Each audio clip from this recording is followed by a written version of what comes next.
Nshuti bavandimwe bakunzi ba Waruzi ko Iwacu TV, reka nongere mbahereze ikaze nanabasuhuza twinjirane ku mirongo y'imbere ku rugamba ku butaka bwa Repubulika Iharanira Demokarasi ya Kongo mu gitondo cya tariki ya 10 z'ukwezi kwa 10 umwaka wa 2024.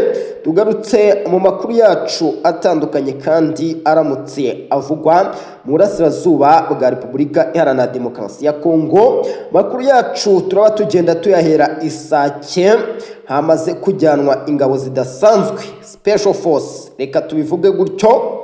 Izi ngizi zigiye kwirara mu basirikare baye mu 23 bari mu misozi ya Sake. Turagaruka rero nanone mu nkengero za Minova. Mu nkengero za Minova nta kindi cyaje kuba, abasirikare baye mu 23 bayabangiye ingata mu mirwano ikomeye cyane. Turagaruka mu byagiye bibera hariya.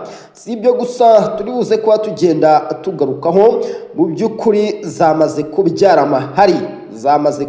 amahari ibiganiro bya Rwanda. Ibiganiro bya Rwanda Murangura nabyo byabaye ikindi kibazo gikomeye, nabyo byamaze kuba ikindi kibazo gikomeye, nabyo ubwagenda tubyitsaho tubiva imuzi n'imuzingo ku buryo bukomeye cyane. Sayo makuru gusa turivuze kuba tugenda turebaho. Turagaruka hirya no hino mu burasirazuba bwa Repubulika Iharanira Demokarasi ya Kongo, turebe mu bice bitandukanye uko bimeze nuko bihagaze. Turerekeza rero no mu yandi makuru hirya no hino mu karere k'ibiyaga bigari. Turambuka tugere mu ntambara zikomeye hagati ya Israeli ndetse n'ibihugu by'Abarabu. Turaba tureba uko bihagaze Ukraine n'Uburusiya, ese niki kiramutse. Ubwo rero reka mbasabe gukanda subscribe, mukore share, mu commenting, mu liking, mu sharing, mukande kukazogera mwa bantu mwe amakuru yacu kugira ngo akomeze kubagiraho neza cyane. Ubungubu rero twamaze kwinjira mu makuru. Hasi hejuru FARDC icyo irimo ikorera M23 ku butaka bwa Repubulika Iharanira Demokarasi ya Kongo. Ubu bari kurwana finali. Ubungubu ni finali kabisa y'urugamba. Rero ku mugoroba w'ejo nibwo amakuru yaramaze kumenyekana ko ahantu hitwa Isake hamaze kuzamurwa abasirikare bo ku rwego rwo hejuru, abasirikare bihariye bashyizwe mu misozi irebana na hari ingabo za M23 mu misozi icungamiye umujyi wa Sake. Bisobanuye neza ko M23 ahantu iri muri Sake igiye gukurwamo. Hari amaoperasiyo akomeje gukorwa n'iki gisirikare cya Repubulika Iharanira Demokarasi ya Kongo mu bice bigiye bitandukanye, kandi aho bageze ntabwo bajya basigamo M23. Ahangaha Isake ejo bundi habereye ikintu cyitwa imirwano karahabutaka, isiga abasirikare be mu 23 bahatakarije ubuzima, intwaro zabo zifashwe, ariko banga kuva ku izima, bakomeza kuba bihambira hariya mu mujyi wa Sake. Ibyo bikaba byari byagizwemo uruhare rukomeye cyane n'ingabo za SADC barimo bakurasira M23. Muri uko kwihambira rero ku mutwe witwaje intwaro we mu 23, FARDC yaje kuvuga ati ibi ngibi ntabwo twakomeza kubirebera, ikuzamurira ikintu cyitwa abasirikare, ikuzamurira ikintu cyitwa ingabo za kabuhariwe. Ubungubu mu masaha ari imbere turaza kuba tubabwira ko urugamba rwabaye imberenge, imirwano yatangiye hariya Isake. M23 mu by'ukuri ingabo zazamutse, mbibabwije ukuri ntabwo bari buze kuyisiga amahoro. Hari impamvu zitandukanye rero ziri gutuma igisirikare cya Repubulika Iharanira Demokarasi ya Kongo kirwana urugamba rukomeye cyane hariya muri Sake, kuko barabizi neza ko hari imwe mu mihanda ifunzwe baramutse bayifunguye M23 ikiri hariya, n'ubundi ntacyo baba bakoze, abaturage n'ubundi baba baje mu bibazo, imodoka zaba zinyura muri iyo mihanda zaba ziri kwamburwa, abagenzi baba bari kunyura aho ngaho bashimutwa. Ubwo rero n'ubundi baravuga bati reka tubanze tufigisinge ikibazo cy'aha ngaha, maze dufungure imihanda, umutekano ari imberenge. Ubwo rero navuga ati M23 mu by'ukuri Sake yakomeje kwihambira ishinga amadefensi yayo muri iyi misozi icungamiye Sake. Ni nayo mpamvu nyamukuru y'izamurwa rya za special force ry'abasirikari bihariye n'intwaro karahabutaka za FARDC zigiye gukuraho cyangwa kurwanya abo basirikare ba M23 mu by'ukuri bari hariya muri iriya misozi. Ibyo ngibyo byumvikanye neza cyane. Ahandi hantu hongeye kumvikana urusaku rw'amasasu, mu by'ukuri imbunda ziremereye nizo zarimo zivuga gusa, ni mu nkengero za Minova. Muri izi nkengero za Minova haciyeho nk'iminsi 2 hari kubaho ikintu cyitwa bombardation, bari kurasana ku buryo bukomeye. Hari resulta rero zaje kuba zigenda zigaragara muri iyo misozi ya za Minova, ahantu harimo habera imirwano ku buryo bukomeye. Ingabo za FARDC n'igisirikare cy'Abarundi FDNB nibo bari bamaze kuba barimo barasa kuri M23. Icyo twaje kumenya nuko iyi M23 baje kuba bayikura mu birindiro byayo nyuma yuko yananiwe nyene no gukomeza guhangana n'iki gisirikare cyari cyayigabyeho ibitero. Nta mutekano bari guhereza M23, nta gahenge. Gahunda ni ukwirasa bakayikura mu bice byose ibarizwamo.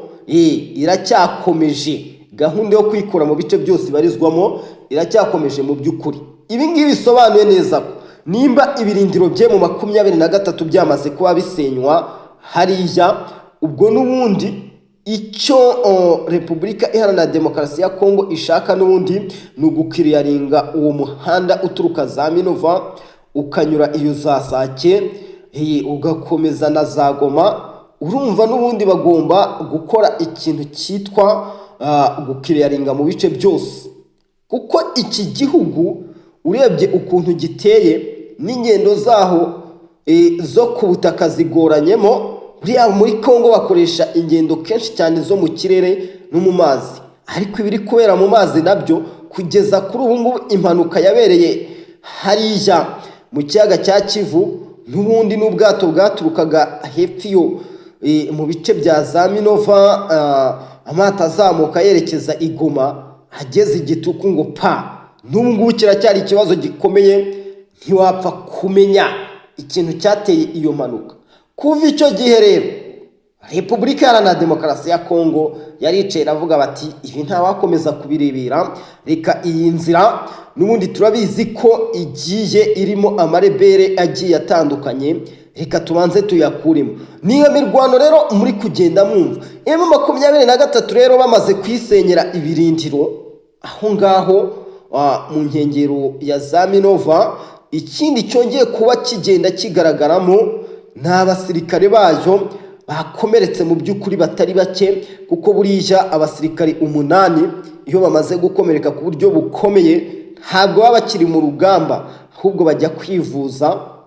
Ariko baye mu 23 nimba nta kigo nderabuzima banyuzeho kabisa ngo babanze bagisahure imiti, ubwo kwivuza nabyo biragoranye kuko niko bivuza.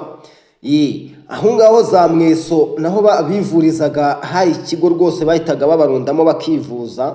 Ndakurahiye ntabwo bahari, baba bamaze kuba bagenda bahakurwa. Nta mikino rero ku ruhande rw'ingabo za FARDC bafite, impande zose bari ku rwego ruteye ubwoba, bari kurwana ubudahagarara kandi bakarwana bashimangira ko nta badashobora kongera kwemerera M23 kwidedembya hano ku butaka bwa Repubulika Iharanira Demokarasi ya Kongo. Usibye rero abo basirikare 10 bagiye bakomereka, hari ibindi byongeye kugenda bigaragara muri iyi mirwano. Imbunda zitari nke zaje gufatwa, gusa zo ntabwo turamenya umubare wazo mwabantu mwe.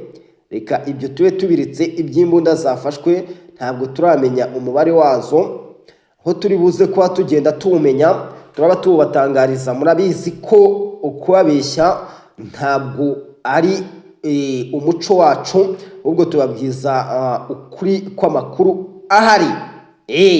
Ahantu rero za Minova byaje kuba bibi cyane ku mutwe witwaje intwaro ukwe mu 23 ubwo abasirikare b'uyu mutwe batatu bafatwaga mpiri, bafatwaga amatekwa n'ingabo za FARDC ndetse n'igisirikare cy'abarundi FDNB.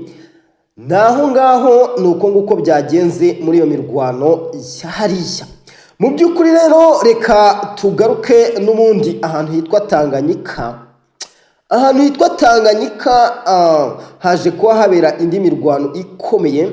Iyi mirwano yaje gutuma umwe apfa, abandi batatu barakomereka mu mirwano yabaye hagati ya FARDC n'interahamwe zo muri Zongwe.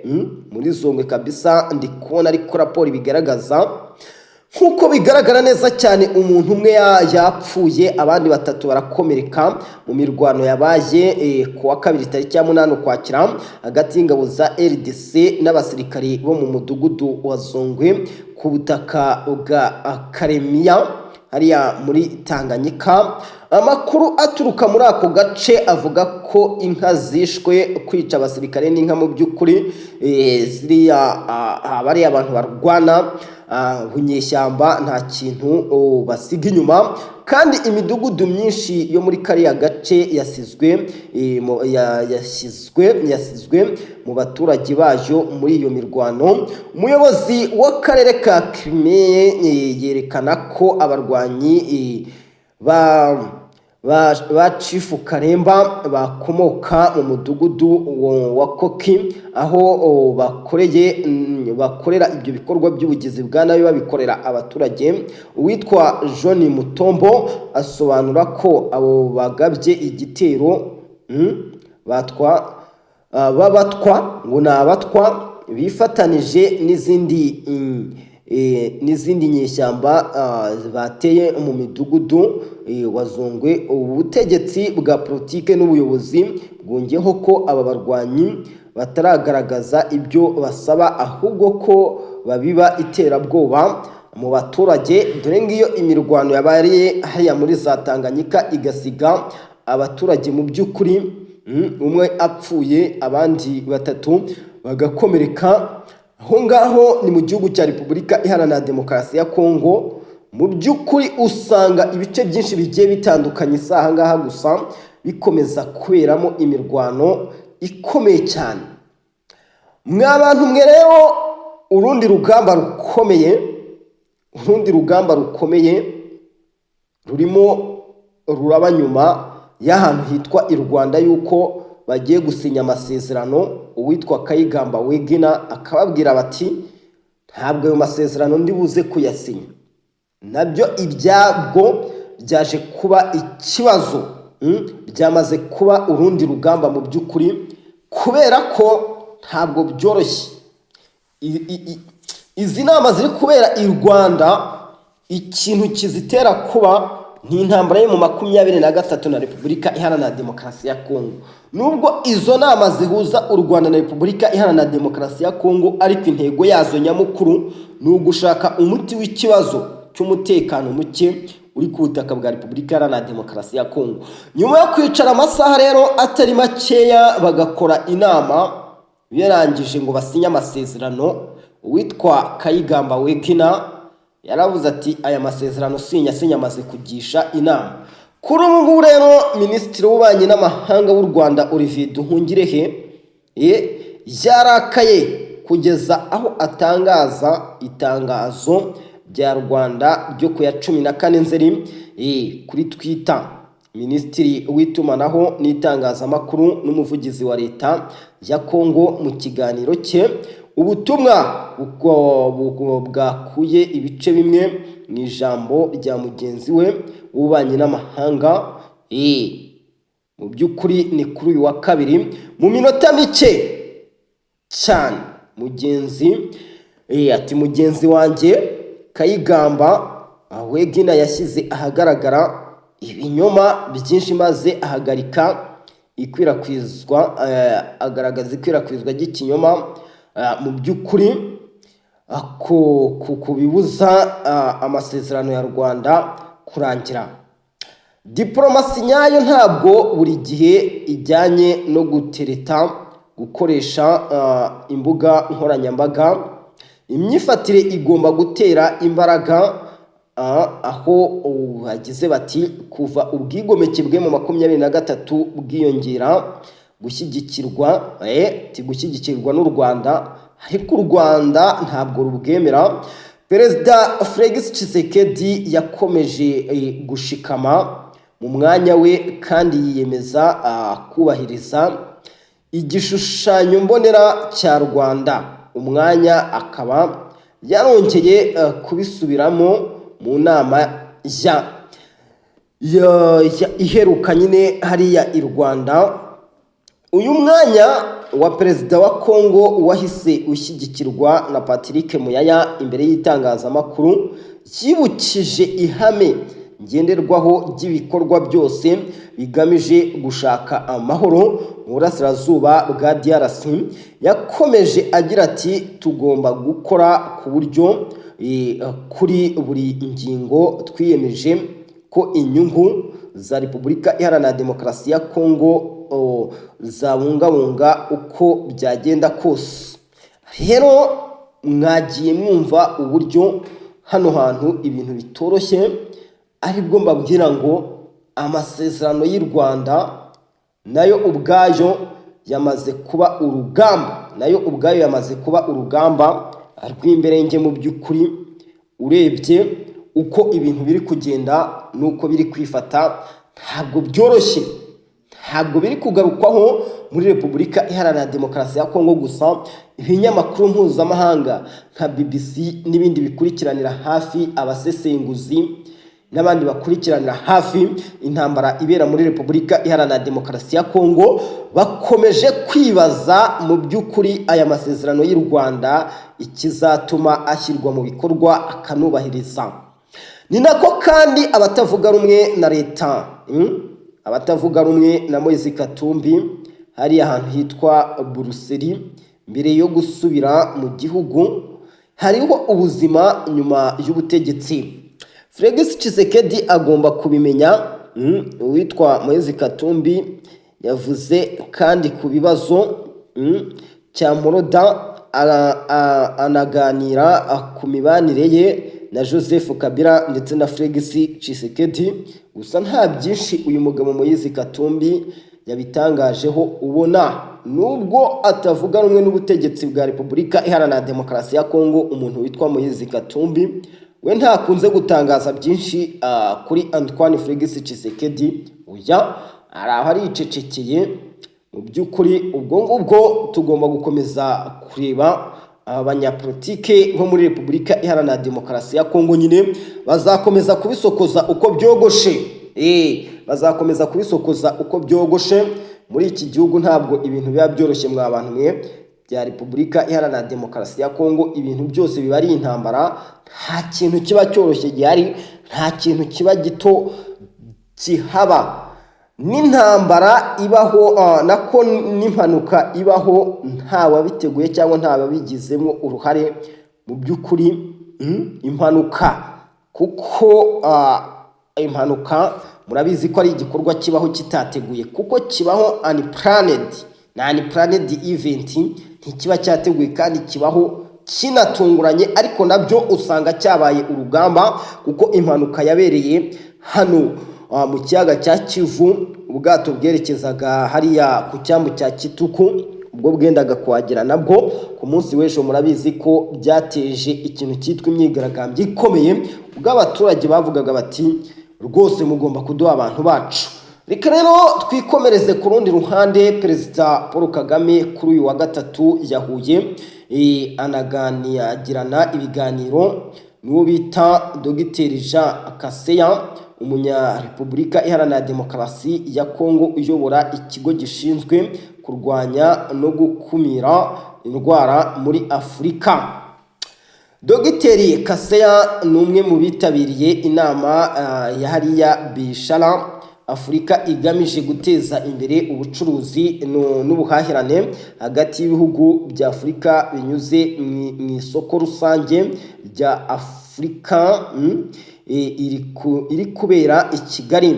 Perezida w'u Rwanda yatangaje ko ubwo yahuraga ni ukuvuga ngo perezidansi y'u Rwanda yatangaje ko ubwo yahuraga na Perezida Paul Kagame baganiriye ku myiteguro y'u Rwanda ndetse n'imikoranire na SADC Afurika mu gukumira ikwirakwira rya virusi ya Marburg. Ahangaha mwa bantu mwe ntabwo biba byoroshye. Iki cyorezo cya Marburg nacyo cyaje ari ikindi. Baganiriye kandi ku ngamba zitandukanye zafashe mu bijyanye no kwihutisha gukumira indwara ndetse no kubaka ubushobozi bwo gukora imiti n'inkingo ku mugabane. Ku wa gatanu w'icyumweru gishize nibwo Minisitiri y'Ubuzima yatangaje ko mu Rwanda hagaragaye abantu barwaye indwara y'umuriro mwinshi iterwa na virusi ya Marburg.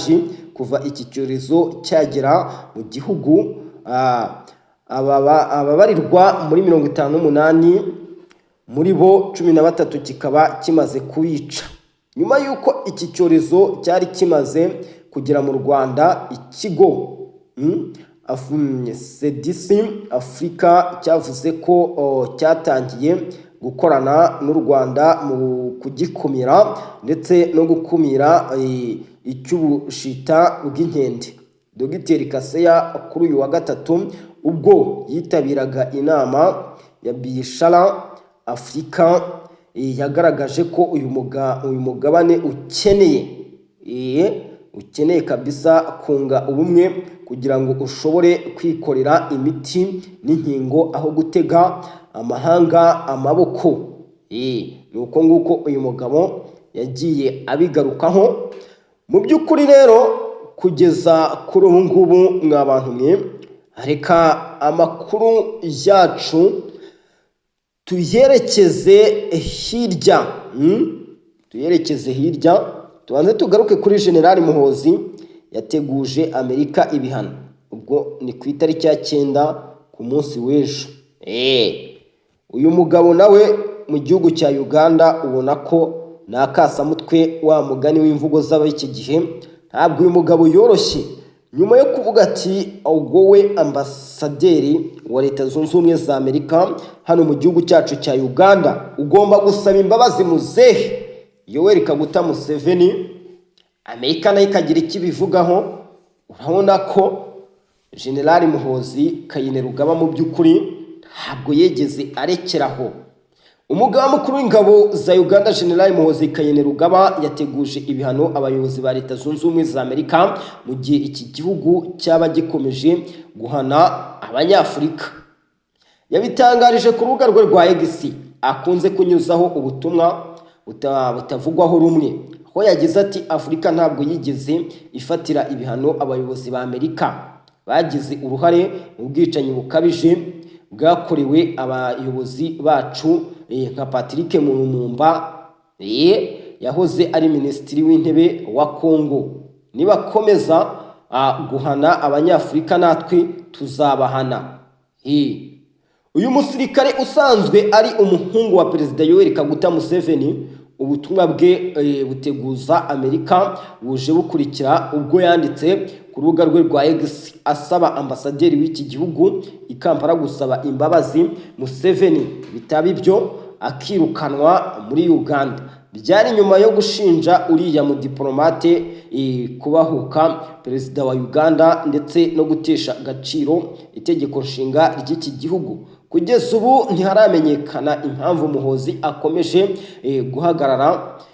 guhangara Amerika. Gusa amakuru avuga ko Ambasaderi William Popo aherutse kwandikira Perezida Museveni amusaba kutaziyamamaza mu matora y'umukuru w'igihugu ateganyijwe muri 2026. General Muhoozi kandi yareze uyu mudiplomate gukorana n'abantu ndetse n'imiryango irwanya leta ya Uganda. Igitutu cye kuri Amerika kirakurikira ibihano iki gihugu giherutse gufatira abapolisi 4 ba Uganda kibarega guhonyora uburenganzira bw'ikiremwamuntu.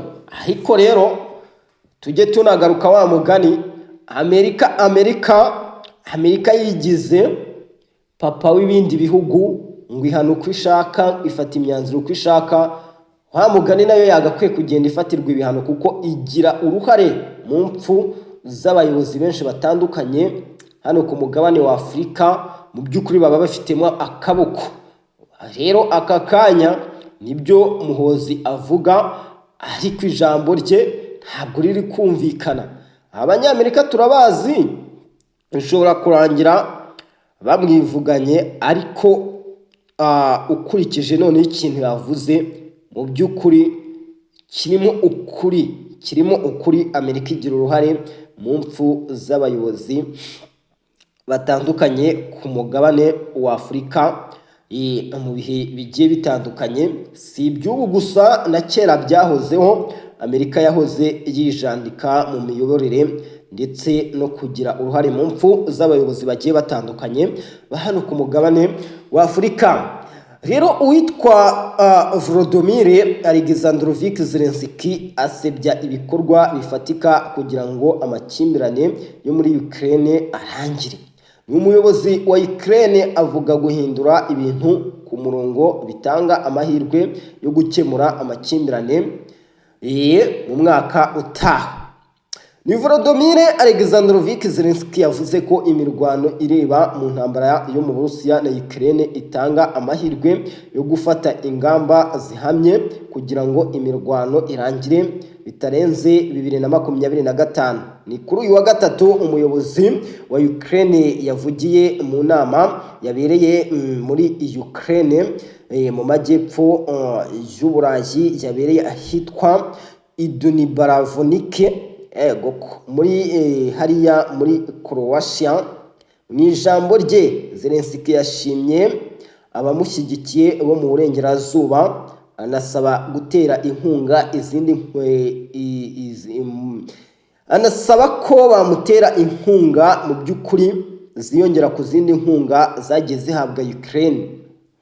Aho yagize ati turizera ubuyobozi bwa Perezida wa Amerika Joe Biden, turizera intambwe zikomeye kandi z'ubwenge z'Ubwongereza, Ubufaransa, Ubudage n'Ubutaliyane bizazana umutekano n'amahoro mu Burayi, kandi twizeye buri wese muri mwese. Zelensky yabwiye abari mu nama. Uyu mugabo Volodymyr Alexandrovich Zelensky yashinyaguye kandi igikorwa gikomeye kitazwi kugira ngo amakimbirane arangire mu mwaka utaha. Ashimangira ko imirwano ibera amahirwe mu mezi make ari imbere. We yagize ati mu Kwakira, Ugushyingo ndetse no Kuboza dufite amahirwe nyayo yo kwimura ibintu mu mahoro no mu mutekano w'igihe kirekire. Ibibera ku rugamba bitanga amahirwe yo guhitamo ingamba zifatika zo guhagarika intambara bitarenze 2025. Ntabwo byahise bisobanuka neza icyo Zelensky yashakaga kuvuga, bitewe nuko ingabo za Ukraine zagiye zigira ibibazo bitandukanye mu byumweru bike bishize, zikaba kugenzura ingingo nyinshi z'ingenzi mu Burusiya hariya muri Donbass. Muri iki gihe ingabo za Moscow zigenda zerekeza mu mujyi wa Pokrovsk, uzwi kandi ku izina rya Krasnomarysk, umudugudu wa nyuma uyobowe na Ukraine mu burengerazuba bwa Repubulika y'abaturage ya Donetsk. Mu cyumweru gishize ingabo z'Uburusiya zabohoye umujyi w'ubucuruzi bw'amabuye ya Yugrada wari wahoze ari igihome gikomeye cy'ingabo za Kiev, kandi kikaba cyari kimaze igihe kinini gifatwa nk'ahantu hashobora kuba igitero cy'uko Ukraine ishobora gutera umujyi wa Mariupol uri mu cyambu cya Azov. Ingabo za Ukraine nazo zabuze kwigarurira imidugudu myinshi yo mu karere ka Kursk mu Burusiya. Ingabo za Moscow zahinduye bimwe mu byo Kiev yungutse mu gihe cyo gutera muri Kanama. Kwinjira mu karere ka Kursk byari byaravuzwe mbere na Zelensky nk'igice cy'ingenzi mu cyo yise gahunda yo gutsinda. Ahanini cyari kigamije gushimangira imyanya ya Kiev imbere y'ibiganiro bishoboka na Moscow. Uwo ni Perezida Volodymyr Alexandrovich Zelensky mu by'ukuri agaruka ahanini mu buryo intambara igomba kurangira n'uburyo bigomba kugenda. Gusa benshi mwabyumvise bagiye babigarukaho bavuga bati ese ko aya magambo avuga adasobanutse cyangwa twumva arimo ikindi kintu. Reka tugaruke kuri uyu mugabo rero Donald Trump avuga ati amasezerano yo gukuraho intwaro za kirimbuzi yari hafi. Wahoze ari perezida wa Amerika yashakishije amasezerano n'Uburusiya n'Ubushinwa, nyuma bizagurwa, niko yakomeje abigaragaza. Ibingibi ni perezida wa Leta Zunze Ubumwe za Amerika akaba n'umukandida wa perezida wa Repubulika Donald Trump yatangaje ko Washington yari imaze kumvikana ku ntwaro za kirimbuzi na Moscow ndetse na Beijing mu gihe yari muri White House. Ni kuwa gatatu Trump yabitangaje mu kiganiro cy'amasaha 2 yagiranye n'umunyarwenya witwa Andre yashyizwe kuri X yahoze ari Twitter, ho yagize ati twari hafi y'amasezerano yo gukuraho intwaro za kirimbuzi, byaba byiza cyane. Trump aho yagize ati ndavuga Uburusiya, twe ubwacu n'Ubushinwa twahita tuza abandi bose bagakurikira. Trump yavuze ko intwaro za kirimbuzi ari iterabwoba rikomeye dufite ku isi muri iki gihe. Yagize ati ntabwo ubushyuhe bukabije ku isi, aho inyanja izamuka kuri 1.8 bya santimetero mu myanya 500 iri imbere. Yaba Uburusiya cyangwa Ubushinwa nta bisobanuro byatanzwe ku byo Trump yavuze ku masezerano yo gukuraho intwaro za kirimbuzi mu mirimo ye ku butegetsi bwe. Aya magambo yavuzwe na Trump yaje mu kiganiro kugira gahunda ya Irani ivugwa ko ari kirimbuzi, aho yanenze Perezida Joe Biden kuba adashaka guhangana na Terani. Biden yasabye ku mugaragaro Israel kwirinda gutera ibitero bya kirimbuzi na peteroli bya Iran.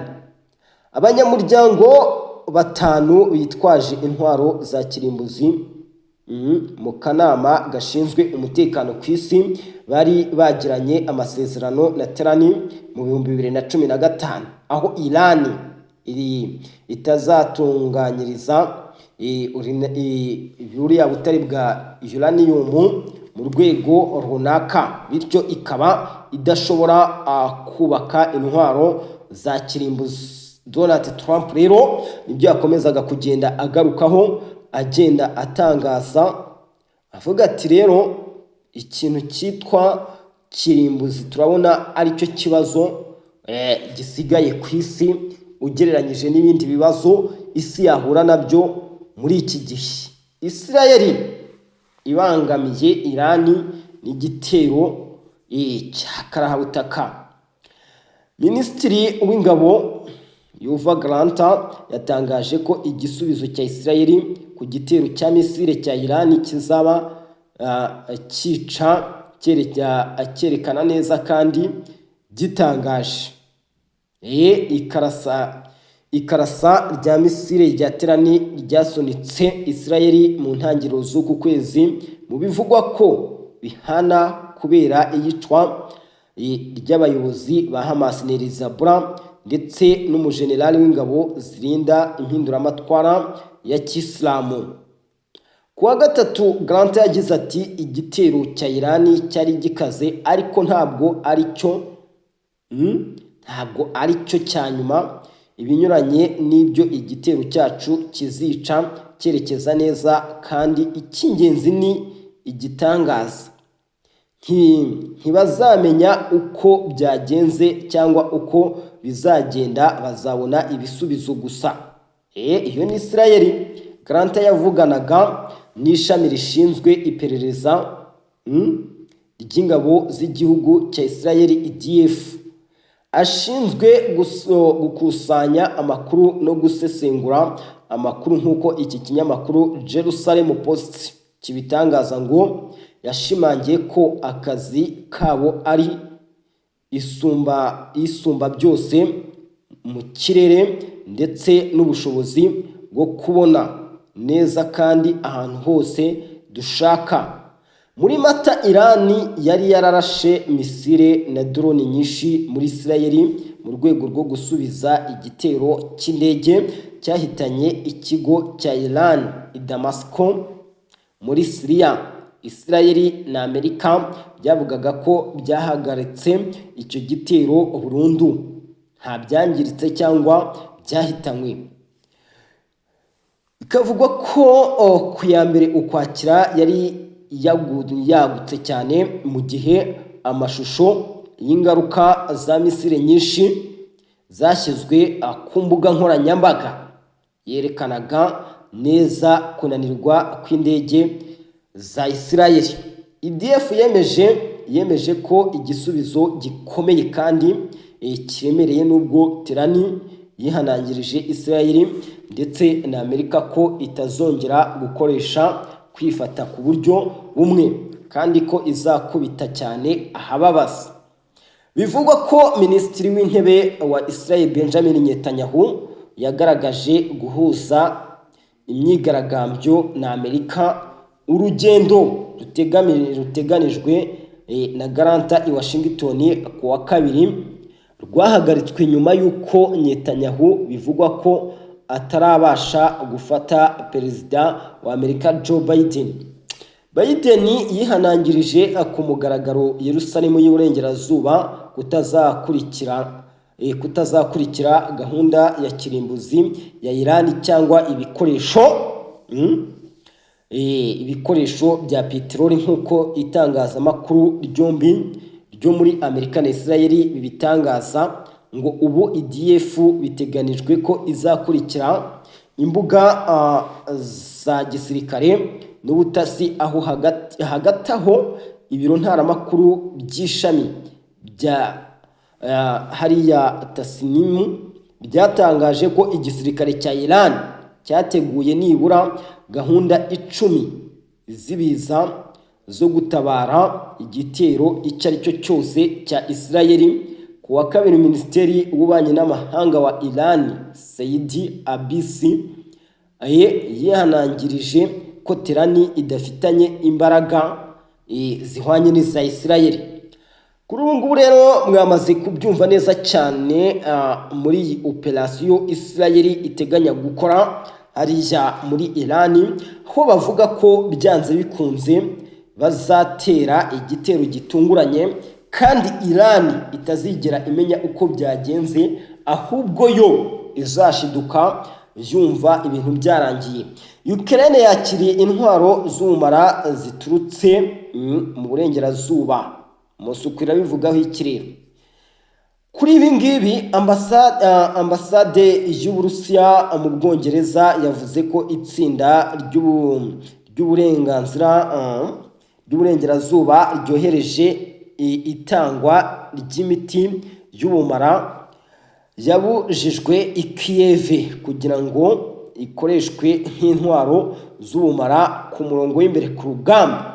Ubu butumwa bwatangaje aya magambo ku wa kabiri busubiza ibihano bishya byafashwe na Londres.